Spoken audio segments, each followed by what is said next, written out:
Quando o grande mestre dos quadrinhos, Stan Lee, buscava criar um novo personagem, ele observou um simples mosquito e teve a brilhante ideia de criar um herói que escalaria paredes, e seu nome deveria dar pânico aos bandidos, Spider-Man, ou em português, Homem-Aranha.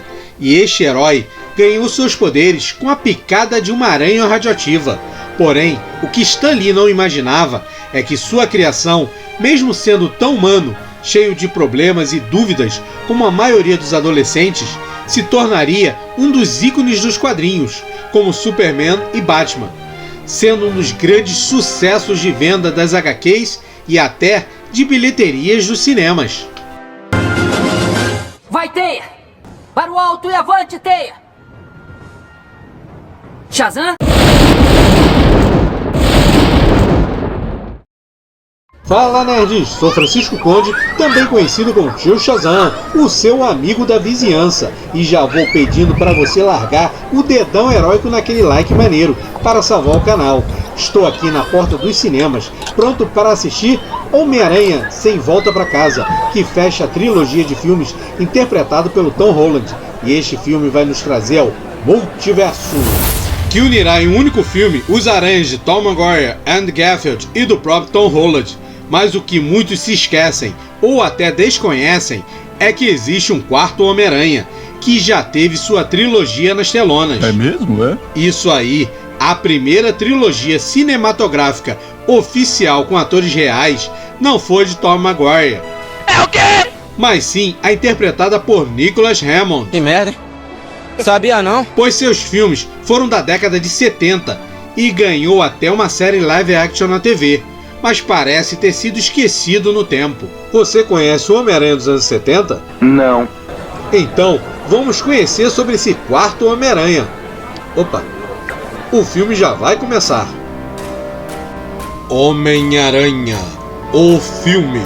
Neste primeiro filme de 1977, nos traz a estreia de Nicholas Hammond no papel de Peter Parker, o jovem órfão que vive com sua velha tia May e é o fotógrafo freelance do Clarim Diário, que após ser mordido por uma aranha radioativa, ganha superpoderes, sendo até capaz de escalar paredes, se tornando o mais novo herói da vizinhança. Porém, ele não enfrenta nenhum dos grandes vilões conhecidos do Homem-Aranha, mas sim um guru que hipnotiza as pessoas e, sob seu controle, as manda roubar bancos e até cometer suicídios. E para encontrar e acabar com esse simples vilão, entra em ação o amigo da vizinhança, o Homem-Aranha. O filme tem muitas críticas negativas, como a falta de semelhança e características de alguns atores com seus personagens.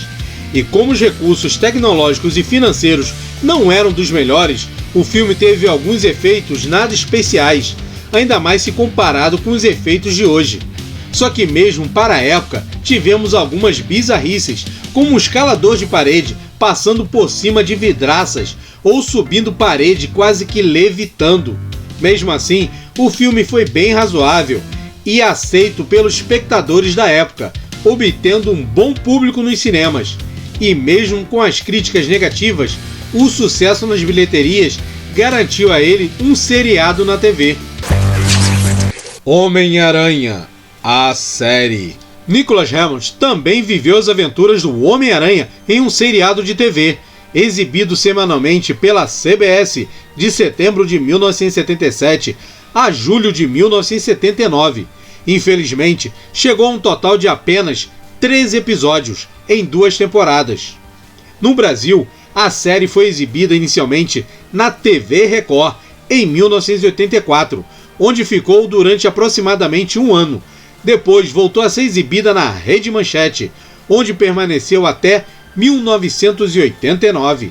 A produção não foi das melhores, mas era o que tínhamos para a época, pois o seriado não foi tão bem elaborado e os roteiros não foram dos melhores. Os efeitos especiais não tiveram uma melhora em relação ao filme, e o uniforme do herói conseguiu foi piorar, já que resolveram deixá-lo mais estiloso.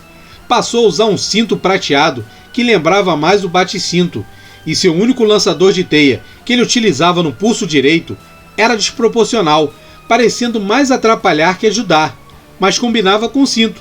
e só servia para ele lançar suas teias, que na realidade era uma corda. E para a época foi muito legal assistir as cenas de quando ele jogava sua teia e se lançava entre os prédios. Corrigindo, a cena, pois foi filmado uma única vez, com várias câmeras espalhadas por diversos ângulos para evitar refazer a filmagem, pois além de ser muito dispendioso, também era muito perigoso. E apesar da história ser retratada como a cidade natal do personagem, Nova York, a verdade é que foi filmado a maioria das cenas em Los Angeles. E para o seriado, até substituíram o ator que interpretou J. Jonah Jameson no filme, pelo ator Robert F. Simon, mas ele também não se assemelhava ao personagem. E com tudo isso, o que mais se criticava era a falta dos grandes vilões do Homem-Aranha, pois ele na maioria só encarava bandidos comuns, que além de desagradar os fãs do personagem, também não agradou seu criador, o Stan Lee. Porém, o seriado teve uma boa aceitação da crítica televisiva, o que acabou lhe rendendo mais 2 filmes. Homem-Aranha volta a atacar. No ano seguinte à sua estreia no papel do Aracnídeo, Hammond volta a interpretá-lo nos telões, e novamente sem encarar nenhum dos grandes vilões, pois nessa aventura, 3 estudantes resolvem dar uma lição a um professor e furtam um plutônio que ele guardava no laboratório da escola, para criar uma pequena bomba atômica, e acaba sobrando para o Cabeça de Teia, que virou o suspeito do ocorrido. Enquanto isso, o milionário Sr. White, que é o vilão da história, faz de tudo para conseguir colocar as mãos nessa bomba, com o intuito de explodi-la em Nova York. E para impedir o pior, entra em ação o Homem-Aranha, o seu amigo da vizinhança. E o bacana deste filme é que ele nos traz a nossa eterna poderosa Isis. A atriz Joanna Cameron participou do filme interpretando a repórter Gail Hoffman, que tem a missão de entrevistar ninguém menos que o Homem-Aranha, e para isso começa a perseguir o Peter Parker, que além de investigar e lutar contra os bandidos, tem que se preocupar em despistar a charmosa repórter.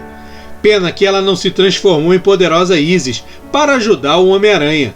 Mas foi muito legal em ver a nossa saudosa Joanna Cameron como uma encantadora mocinha desse filme. Também foi a partir deste filme que começaram a utilizar um sensor aranha que mais parecia um raio-x psicodélico, e não funcionava para avisá-lo de algum perigo a seu redor, mas sim de algum perigo que outra pessoa estaria correndo. E sem dúvida, um dos piores que eu já vi feito. Que nojo. Mas há quem goste dele, e eu espero que você esteja gostando desse vídeo, e faça como o Homem-Aranha, deixe aquele joinha para ser o herói do canal. Homem-Aranha, a Fúria do Dragão. E o terceiro filme de 1979 fecha a trilogia com Nicholas Hammond interpretando o Homem-Aranha, e foi filmado logo após os términos das gravações da segunda e última temporada da série.